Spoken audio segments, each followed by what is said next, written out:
Le désir, Allah inspire, tout bien vient de lui.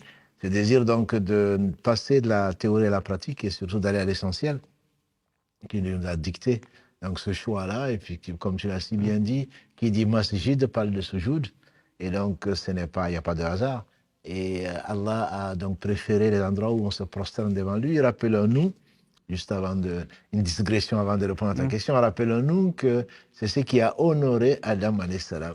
Et c'est ce qui a fait que Satan a mérité l'enfer. Tout à fait. Et combien de fois dans le Coran, Allah demande un signe de soumission aux anges de se prosterner, qu'ils le font, qu'ils l'ont fait, et qu'ils le font. Comme le disent certaines sources, des anges ont été créés depuis qu'ils ont été créés jusqu'au jour du jugement dernier. Ils vont demander ensuite pardon à Allah de n'avoir pas été assez reconnaissant. Donc le soujoud, c'est vraiment la symbolique. Et Allah donc a bien voulu honorer ces lieux et les a appelés comme ça, puisque c'est lui qui l'appelle comme ça dans le Coran. Et ensuite, donc, pour dire que le sujoud n'est pas, et la prière, en général, c'est pas quelque chose qui date de l'islam. Je pense aussi c'est important, dans la mesure où, au moins depuis Ibrahim, alayhi salatu salam, au moins des traces dans la sourate Ibrahim en particulier, où Allah subhanahu wa ta'ala fait dire à Ibrahim, et il dit la vérité, qu'il demande à Allah qu'il fasse partie des gens qui font la prière, ainsi que sa génération, Rabbana wa taqabbal du'a. Et il décrit Isa alayhi salatu salam, dès le berceau, en train de dire que Allah lui a ordonné.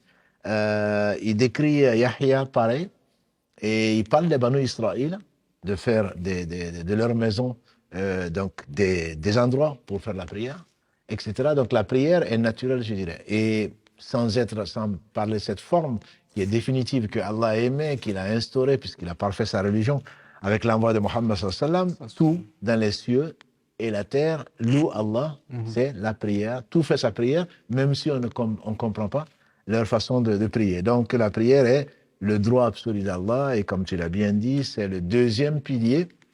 D'ailleurs, Ibn Mas'ud, dans ce qui a été rapporté par l'imam Muslim, rahmatullahi ta'ala alayhi, qui a demandé au prophète sallallahu alayhi wa sallam quel est l'acte le plus méritoire ou l'acte le plus aimé d'Allah. Il a dit la prière à l'heure. Après la foi en Allah, c'est la prière à l'heure.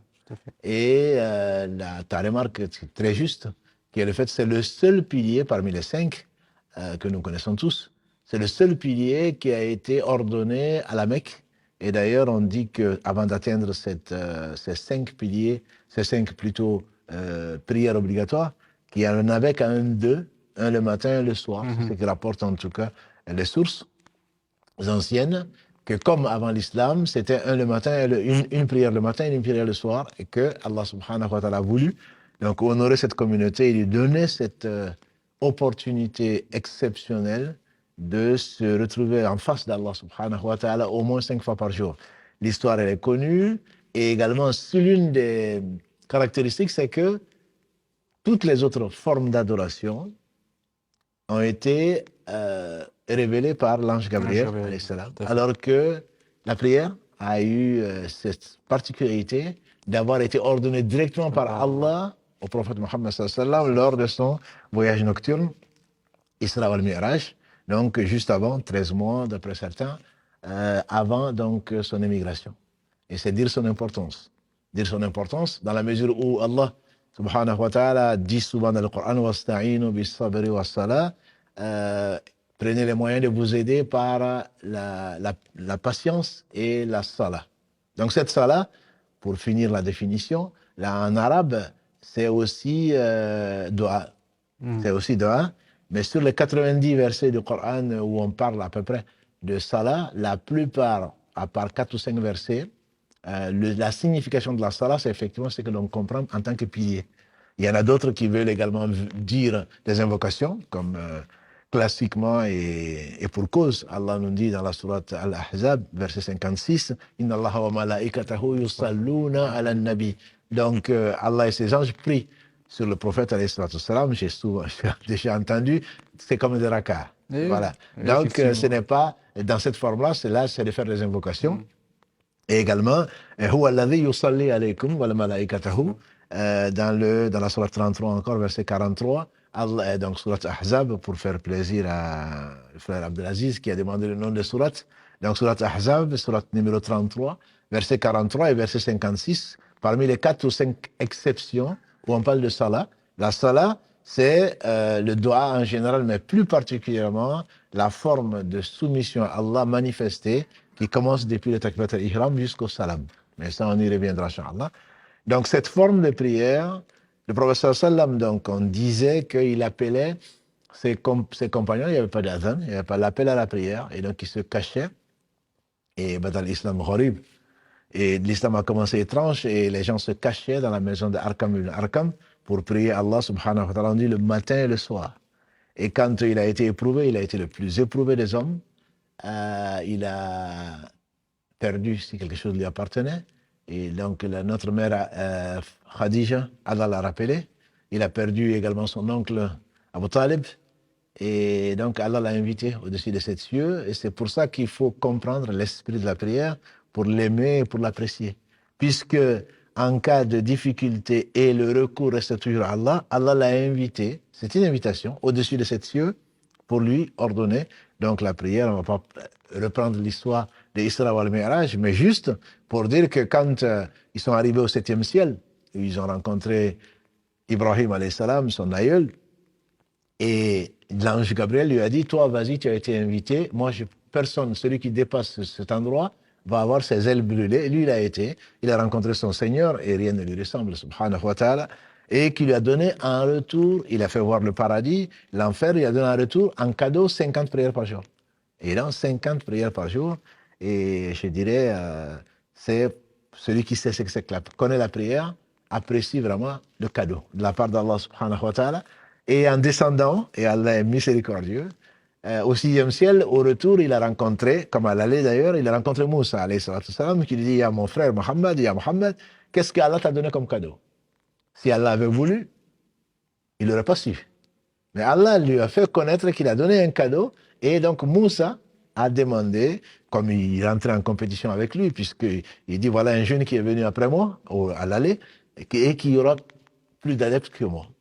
Donc, qu'est-ce qu'il t'a donné en cadeau, que moi je n'ai pas eu? Et donc, le prophète lui a dit, il m'a donné 50 prières en cadeau. Alors, il a donné un conseil. Il a donné un conseil au prophète, alayhi salatu salam. Il a dit, remonte et va demander au Seigneur des réductions. Parce que moi, comme j'ai laissé les fils d'Israël, et pourtant j'ai bien insisté, ils ne pourront pas supporter 50 prières par jour. Et qu'Allah bénisse Moïse, alayhi salatu salam, les 5 prières déjà, on a du mal à les supporter, 50 prières par jour. Et donc il est remonté, demandé à Allah qui lui a dit, dans une version, il a réduit de 10, dans une autre version c'est de 5, 45, il est redescendu 9 fois, si on parle de cette version-là, il a fait 9 allers-retours pour que Allah passe de 50 prières aux 5 prières. Donc c'est vraiment quelque chose, c'est un cadeau qui est énorme de la part d'Allah, qu'il a donné au prophète sallam, qu'il n'avait pas donné aux autres. Par la prière, on a dit que ça date de tous les prophètes, mais 50 prières, 50 fois l'occasion de rencontrer notre Seigneur sans intermédiaire.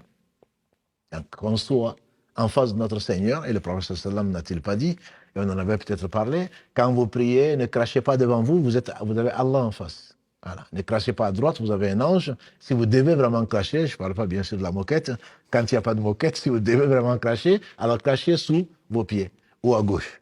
Et donc, on est en face d'Allah, Allah subhanahu wa ta'ala invite son serviteur, et c'est peut-être ce qui a motivé ce que tu as dit, quand le prophète sallam a dit, on m'a fait aimer 3 choses de votre vie, de ce bas monde, parce que ce bas monde ne représente pas grand-chose. Il a dit ce bas monde, s'il pesait aux yeux d'Allah subhanahu wa ta'ala béni, s'il pesait le poids de l'aile d'un moustique, il n'en aurait pas fait profiter un non-croyant un seul instant. Donc le bas monde ne représentait pas grand-chose, et surtout à ses yeux, aux yeux du prophète sallallahu alayhi wa sallam. Mais il dit, on m'a fait aimer 3 choses, mais la prunelle de mes yeux, celle à laquelle je tiens le plus, c'est la prière. Et comme on le sait, le prophète alayhi salam, la prière, chaque fois il avait un souci, je ne parle même pas de ces prières, comme le disait notre mère Aïcha, ne me dis pas combien c'était long, combien c'était beau. Il passait la nuit à prier jusqu'à ce que ses pieds étaient enflés. Ça, c'est l'amour d'Allah subhanahu wa ta'ala. Quand on quitte la prière, Quand on sait ce que c'est que la prière, quand on a goûté à la saveur de la prière, on regrette d'avoir terminé.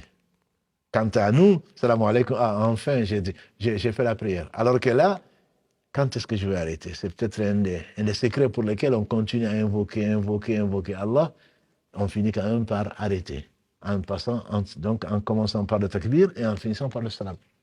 Donc voilà, très brièvement, et on aurait pu rester certainement plus longtemps dessus, l'histoire, ou l'historique plutôt, donc de la prière, les 5 prières en tout cas, même si elle avait été imposée sous d'autres formes qui contiennent néanmoins le recours, la génuflexion et le soujoud, puisqu'Allah parle parlant de Mariam par exemple, donc du recours et du soujoud, et donc ça existait.